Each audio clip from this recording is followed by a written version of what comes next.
High, আজ আমি তোমাদেরকে মাত্র 3টে সহজ পদ্ধতির মধ্য দিয়ে কিভাবে গোলাপ গাছের ডাল থেকে চারা তৈরি করতে হয় সেটাই বলবো। তো চলো দেখতে থাকো। ফার্স্ট স্টেপ হচ্ছে তোমরা যে কোনো গোলাপ গাছের প্রায় 1 থেকে 1.5 বছর পুরনো একটা ডালকে বেছে নিয়ে সেখান থেকে কিছু পেন্সিল কাটিং সংগ্রহ করবে আর ডালগুলোকে একটু বেঁকিয়ে কিংবা 45 ডিগ্রি অ্যাঙ্গেল করে কেটে নেবে।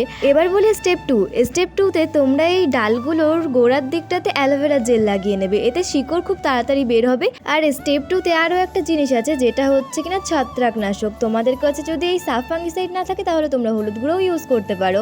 যে কোনো ছত্রাকনাশক কিন্তু ব্যবহার করতেই হবে। আর তারপর স্টেপ 3তে তোমরা যে কোনো এরকম ওয়ান টাইম ইউজেস এরকম গ্লাস নিয়ে নিতে পারো, সেখানে কিছু ড্রেনেজ হোল করে নেবে যাতে অতিরিক্ত জল এখান থেকে বাইরে বেরোতে পারে। তো আমি একটু কাঁচি দিয়ে কেটে নিলাম। এবার এর ভেতর দিয়ে দেবে বালি, কারণ বালিতেই কিন্তু খুব তাড়াতাড়ি এই গোলাপ গাছের ডাল থেকে শিকড় ছাড়ে। এবার জল দিয়ে কিছুটা সময় ভিজিয়ে রেখে আমি এরকম আরও একটা গ্লাস তৈরি করে নিয়েছি। এবার তোমরা কিন্তু একেবারে ডাইরেক্টলি তোমরা হচ্ছে গাছগুলোকে এই বালির মধ্যে বসাতে যাবে না। প্রথমে একটু কোনো কিছুর সাহায্যে একটু গর্ত খুঁড়ে নেবে, তারপর এরকমগুলো চেপে আঙুল দিয়ে বসিয়ে দেবে। আরও স্টেপ 3তে যেটা আছে সেটা হচ্ছে কিনা, এটা কিন্তু তোমরা একদমই সানলাইটে রাখবে না, এটাকে একটা পলিথিনের সাহায্যে কিংবা কোনো শেড এরিয়াতে রাখতে পারো, কিংবা কোনো কাটা বোতলের অংশ দিয়ে এগুলোকে ঢেকে রাখতে পারো। আমি এটাকে পলিথিন দিয়েই মুড়ে দিচ্ছি যাতে বাইরের বাতাস এটার ভেতরে প্রবেশ করতে না পারে। ঠিক এইভাবেই দুটোকেই রেডি করে নিয়েছি।